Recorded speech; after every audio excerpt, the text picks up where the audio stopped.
Je suis Xavier Guérin, j'ai 59 ans depuis hier. Oh, t'avais pas dit ça?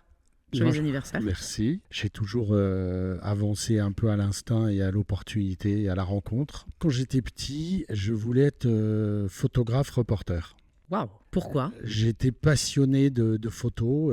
Je trouvais ça totalement fascinant de pouvoir apporter le monde chez les gens sans qu'ils se déplacent. Je ne suis pas devenu photographe, mais j'ai gardé quand même cette passion que j'ai alimentée avec les livres, avec les expositions, avec les rencontres à Arles, par exemple, qui est un moment assez magique.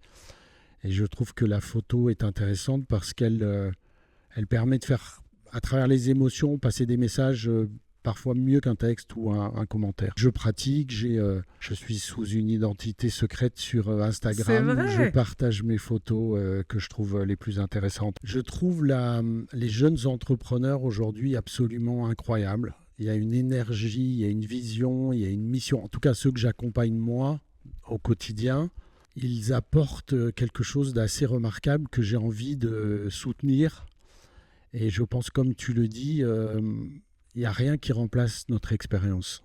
Et cette expérience que j'ai accumulée moi au cours des années, je pense qu'elle peut servir encore quelque temps. Oh oui, elle a beaucoup de valeur. J'ai appris le métier de la vente complexe B2B high-tech dans des grosses boîtes, mais je me suis aperçu que j'étais pas vraiment fait pour les grosses structures. Je voulais être jugé sur mes résultats, pas sur mon attitude. Je suis parti direct. Et on a eu une croissance de plus de 100% par an pendant 6 ans, donc ça a été une aventure absolument incroyable. Le motto à l'époque c'était Double or Die, donc il fallait absolument qu'on y arrive. Double ou meurt. Ça m'a donné des lettres de noblesse qui m'ont permis d'aller me présenter à des nouvelles startups américaines qui avaient des technologies qui m'intéressaient et qui ont accepté de me confier le lancement sur la France et l'Europe du Sud. Ce qui m'a motivé, moi, c'est la prise de risque toute ma vie. Que ce soit dans la vie professionnelle, dans la vie privée, j'ai un moteur très fort qui est le challenge et la prise de risque.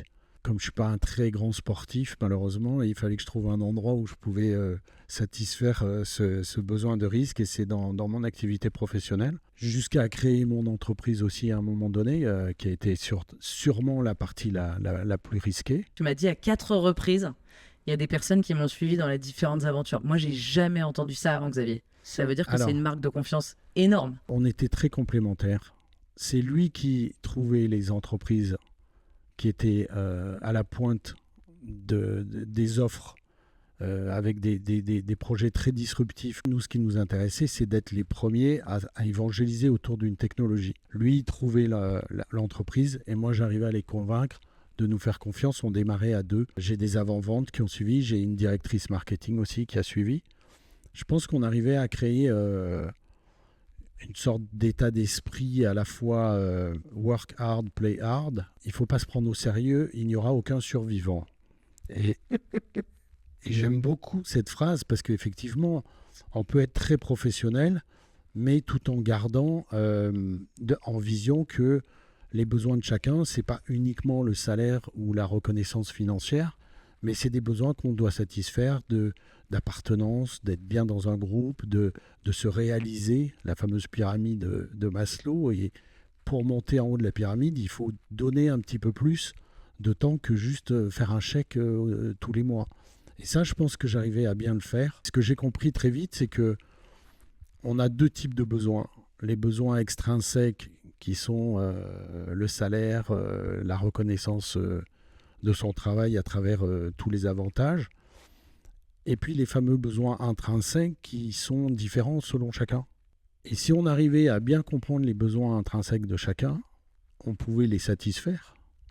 Et moi, je passais beaucoup de temps avec les équipes à leur poser des questions pour essayer de comprendre, toi, quel est ton besoin. Je me suis aperçu que d'un mode top-down ou un mode, le management américain, know-it-all, je suis passé à un mode accompagnement, coaching, beaucoup de questions. J'aimais bien embaucher des commerciaux seniors qui avaient de la bouteille parce que d'abord, ils avaient une certaine autonomie. J'arrive sur ce stand Porte de Versailles et il y avait un tout petit stand de 9 mètres carrés, extraordinaire, plein de produits très colorés. Et les gens se battaient littéralement pour acheter. Et j'ai passé 1 heure avec le patron Europe sur le stand à lui poser des tonnes de questions. Et au bout d'1 heure, il me dit « Mais qu'est-ce que tu veux ?» Et je lui dis, j'aime bien vos produits, je pense qu'il y a un vrai marché pour la France. Je vous propose de distribuer. Il me dit, mais t'as une société? Je lui dis, non, mais on va la monter. Il m'a dit, écoute, on est dragué par tous les revendeurs et distributeurs français. Viens nous voir dans 15 jours à Düsseldorf avec un business plan et on va réfléchir. Ils m'ont dit, écoute, on te donne ta chance, on y va. Et en fait, ils ont senti une telle passion pour le produit et l'envie de faire quelque chose. Et ils ont bien fait parce qu'en 3 ans, on a rattrapé le niveau des distributeurs allemands et anglais. On faisait 1,5 million d'euros avec une belle marge de 40% net. Donc, ils ont bien fait. Je suis très curieux et que la formation, c'est tout le temps, quoi. J'ai postulé pour faire un MBA. J'ai eu la chance de passer aux oraux à HEC. Monsieur, vous avez un parcours super, start-up américaine, Silicon Valley, produits incroyables, logiciels disruptifs. C'est vraiment super. Mais on a un problème, c'est qu'on est un MBA international et on ne prend que 10% de Français. Et les 10%, c'est des gens qui sortent du top 3 des écoles d'ingénieurs ou de commerce. Et malheureusement, vous avez fait une école qui n'est pas dans le top 3. Et donc, j'étais un peu surpris. J'ai dit, mais j'ai fait tout ça, vous me faites venir aujourd'hui pour me dire que vous ne me prenez pas parce que je suis français. Ils me disent, oui, c'est un peu ça. Et en sortant, je me retrouve devant l'ambassade du Mexique. Et là, je me dis, il y a peut-être quelque chose à faire. Donc, je rentre dans l'ambassade. Il y a une jeune femme charmante qui était derrière le comptoir qui me dit, qu'est-ce que je peux faire pour vous? J'ai dit, qu'est-ce qu'il faut faire pour être mexicain?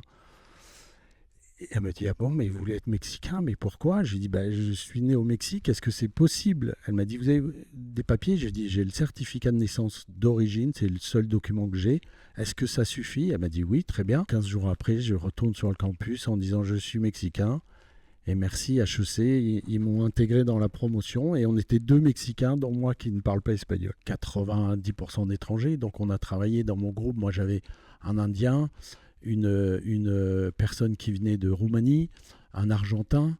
Je te donne un exemple, quand on faisait des études de statistiques, moi je lisais l'énoncé, l'Indien il avait déjà écrit la réponse.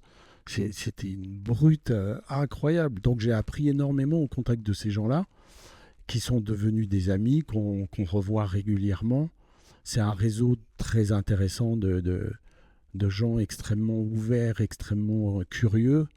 Et c'est très stimulant intellectuellement. J'accompagne depuis 4 ou 5 ans déjà 2 jeunes entrepreneurs qui ont monté leur structure et je l'ai fait de façon bénévole pendant 4 ans. Parce qu'à un moment, t'ont tapé sur l'épaule en disant Xavier, est-ce que tu veux bien? Ils m'ont dit, on a entendu dire que tu avais une expérience qui pourrait nous aider, viens partager. Et c'est vrai que ça fait 5 ans que j'accompagne ces 2 personnes. Qu'est-ce qui est important pour moi, ma famille Donc ça, c'était la première décision. Et la deuxième, c'était pour moi très naturel d'aller vers de l'accompagnement. Et c'est pour ça que j'ai fait cet executive master à Dauphine, qui est très intéressant parce qu'il y a tout le parcours académique sur le management de Dauphine. Visconti Partners, c'est un collectif de 45 anciens dirigeants. L'avantage, c'est qu'on se positionne de pair à pair avec les dirigeants qu'on accompagne. Parce qu'on est un peu comme des Sherpas. On a déjà fait le chemin, on a déjà fait l'ascension. On peut les prévenir quand il y a des moments un petit peu difficiles et on les aide à traverser ces moments difficiles. Et puis surtout, on a une écoute très très forte. J'ai accepté de les rejoindre, ils ont accepté de me prendre aussi. C'était un bon deal? C'était un bon deal, donc ça fait 2 ans et c'est une chance incroyable. Et en parallèle, je vis avec une personne qui est psychologue et coach et ça faisait longtemps qu'on se disait mais il faudrait qu'on fasse quelque chose ensemble. On s'est aperçu que la marche était absolument bénéfique pour pouvoir stimuler la créativité et si en plus tu marches dans un endroit absolument magique tel que le lieu où on est aujourd'hui, ça favorise la créativité, ça favorise le partage. Et ça donne des résultats assez incroyables. On a 300 voies d'escalade, on a 2500 hectares de forêt, Natura 2000, donc complètement protégé. On peut faire de la rando, du VTT. Il y a 3 sommets à 1005, d'où tu as une vue 360 sur le Ventoux, l'Ardèche, les Préalpes, le Vercors. C'est juste magnifique. On fait beaucoup de communication en randonnant.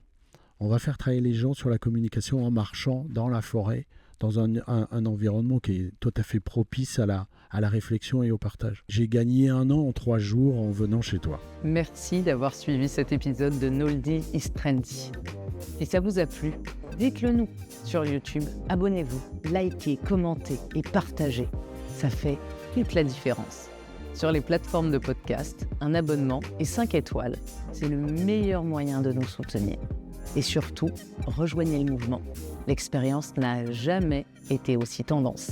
À très vite pour un nouvel épisode inspirant.